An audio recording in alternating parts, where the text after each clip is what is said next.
దీనివల్ల మాకు కూడా ముందుగా ముందుగా పనిచేయడానికి కూడా మాకు కూడా సంతోషంగా ఉంది. ఇలాంటి కార్యక్రమాలు అన్నింటినీ కూడా మేము పాల్గొంటాము, అన్ని తోడుకుంటామని చెప్తున్నామండి. మీకు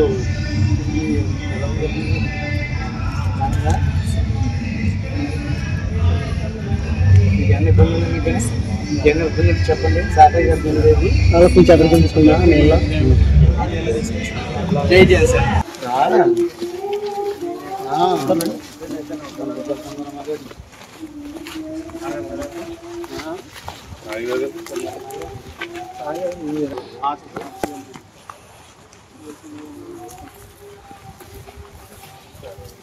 రండి బాబు.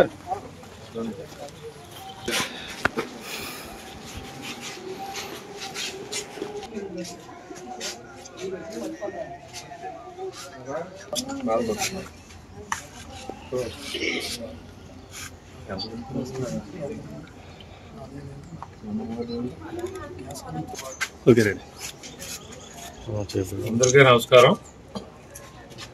ఈ రోజున పిఠాపురం నియోజకవర్గంలో మనందరి ఆరాధ్య నాయకుడు పవన్ కళ్యాణ్ గారు ప్రాతినిధ్యం వహిస్తూ ఉన్నారు. దాంట్లో భాగంగా పిఠాపురం నియోజకవర్గంలో మరి ఎవరికి కష్టం వచ్చినా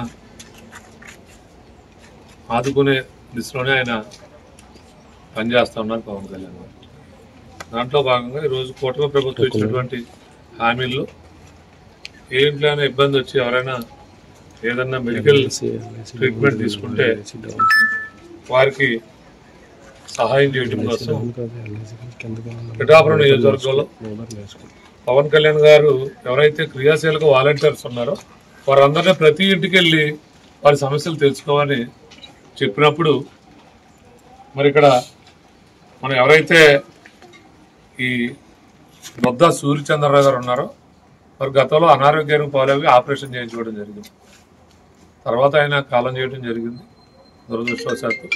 కాకపోతే ఈరోజు పవన్ కళ్యాణ్ గారి యొక్క ఆదేశాల మేరకు మేమందరూ ఇక్కడ రావటం, వారిని చెక్ ఇవ్వడంతో పాటు వారిని కూడా వాదార్చాలనేటువంటి విషయం మీద మేము అందరూ ఇక్కడ రావడం జరిగింది.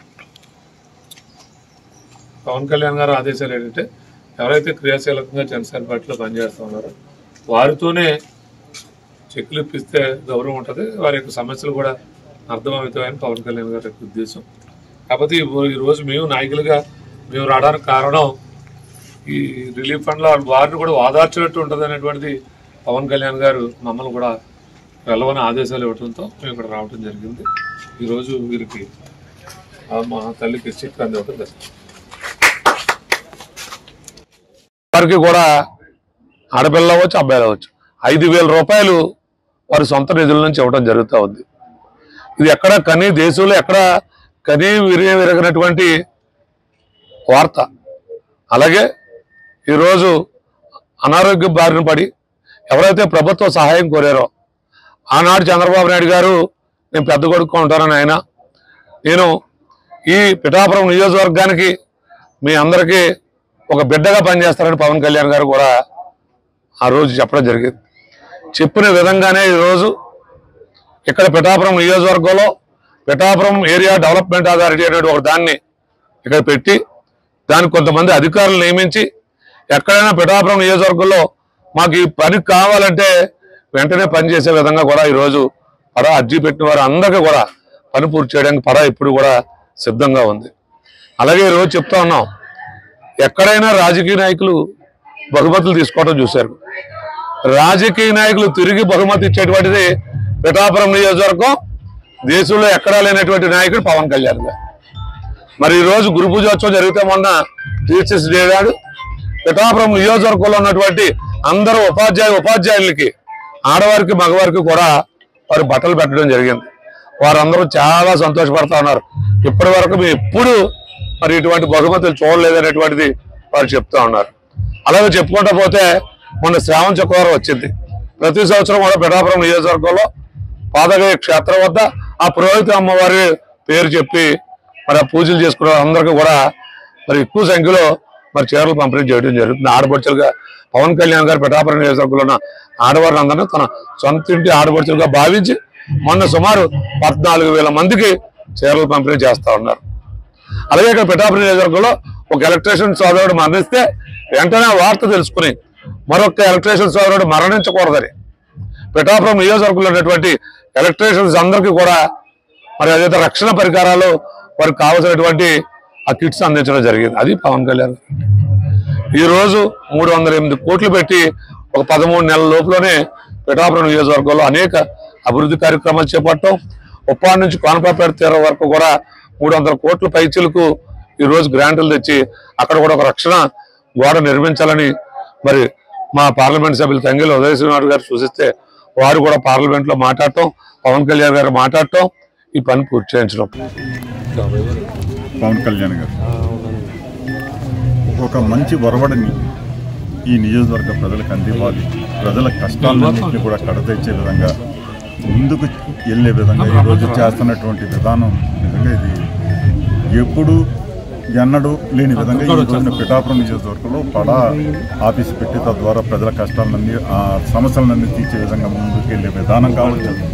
అలాగే ఈ రోజున ఆయన వచ్చిన జీతాన్నందరినీ కూడా పిల్లలకి ప్రతి నెల 5,000 పంపించే విధానం కానీ మేము శాసనసభ్యులుగా చేసాం. మేము ఎప్పుడు ఇలాగా ఈ సిస్టంలో మేము ఎప్పుడు చేయలేదు. కానీ ఈయన ప్రజలకు చేయాలి. ఈ నియోజకవర్గాన్ని ఆయన పోటీ చేయడం అనేది ఇక్కడ పిఠాపురం నియోజకవర్గ ప్రజల అదృష్టం. ఎంచేత చెప్తున్నానంటే ఈ రోజున 308 కోట్లతో ఆల్రెడీ పనులు కంప్లీట్ అవబోతూ ఉన్నాయి. ఈ రోజున హార్బర్కి సంబంధించి పనులు పూర్తవుతూ ఉన్నాయి. అది 400 కోట్ల వరకు దాన్ని తుది దశకి స్పీడప్ చేస్తూ ఉన్నారు. అలాగే రక్షణ కూడా ఎప్పటి నుంచో కూడా మేము ఎన్ని ప్రయత్నాలు చేసినా చేయలేనటువంటి దాన్ని ఈ రోజున 323 కోట్ల రూపాయలని సెంట్రల్ గవర్నమెంట్తో మాట్లాడి ఆయన తెచ్చిన విధానం ఈ రకంగా. ఇప్పుడు గొల్లప్రోడు ఇళ్ల స్థలాలు ఇచ్చాము, కానీ అక్కడ ముంపుకు గురవుతూ ఉన్నదని ఎప్పటి నుంచో అడుగుతున్నా అది మేము చేయలేనటువంటి విధానాన్ని గౌరవ ఉప ముఖ్యమంత్రి వర్యులు పవన్ కళ్యాణ్ గారు తన సొంత కాన్స్టిట్యున్సీకి వచ్చినప్పుడు అక్కడ ప్రజలు అడిగినప్పుడు వెంటనే అది శాంక్షన్ చేసి 3 కోట్ల రూపాయలతో ఆ బ్రిడ్జిని ఆల్రెడీ కంప్లీట్ అయ్యే దిశకి తీసుకొచ్చినటువంటి విధానం నిజంగా ఇది పవన్ కళ్యాణ్ గారికే సాధ్యమవుతుంది. ఎందుచేతంటే కేంద్ర రాష్ట్ర ప్రభుత్వాలతోటి ఆయన సత్సంబంధాలు కలిగి ఉన్నటువంటి వ్యక్తిగా కేంద్రంలో కానీ రాష్ట్రంలో కానీ ఆయన చెబితే ఏ పని ఆగినటువంటి విధానం ఈ నియోజకవర్గాన్ని ఈ 175 నియోజకవర్గాల్లో ఒక మోడల్ నియోజకవర్గంగా చేయడానికి ఆయన సంకల్పం శ్రీకారం చుట్టారు. ఇప్పుడే ఒక నూతన అందరూ కూడా ఇప్పుడు వరకు మర్రెడ్డి గారు పనిచేశారు, అందరూ కూడా కష్టించి పనిచేసే విధంగా ముందుకు తీసుకెళ్లి ఈ నియోజకవర్గాన్ని ఒక మోడల్ నియోజకవర్గంగా చేయాలనే సంకల్పంతో ఆయనటువంటి వెళ్ళే విధానానికి తుమ్మలబాబు గారైనా నేనైనా ఎంపీ గారైనా ఇక్కడ మేము పోటీలకి గట్రా రావట్లా, ఓన్లీ ఆయనకి శాశ్వత నియోజకవర్గంగా చేయడం కోసం మా వంతు కృషి చేయడానికి మేము తిరుగుతా ఉన్నామని చెప్పి తెలియజేస్తాం. దేవుని పిల్లలు అలాగే 38 మంది CMRF చెక్కులు కూడా ఈ రోజు మొత్తం క్యాష్ మొత్తం అంటే 42 అంటే 2,10,000 ప్రతి ఒక్కరికి ఇస్తారు. అలాగే సీఎం రిలీఫ్ ఫండ్ అనేటువంటిది వారి యొక్క పరిస్థితులను బట్టి ఒకరికి 30,000 ఉంది, ఒకరికి 50,000 ఉంది. నిరంతరం ప్రతి నెల కూడా ఈ చెక్కులు వస్తా ఉన్నాయి, పంచుతా ఉన్నారు. సీఎం రిలీఫ్ ఫండ్ జరగలేదు. పవన్ కళ్యాణ్ గారు ఈ కాన్స్టిట్యున్సీ మీద ఏ ఒక్కరికి కూడా ఇబ్బంది లేని విధంగా తీసుకున్నటువంటి విధానం ఇది మరవలేంది. అటువంటి వ్యక్తిని మనం అందరం కూడా అండగా ఉండి ఆదరించాలని చెప్పి కోరుకుంటాం.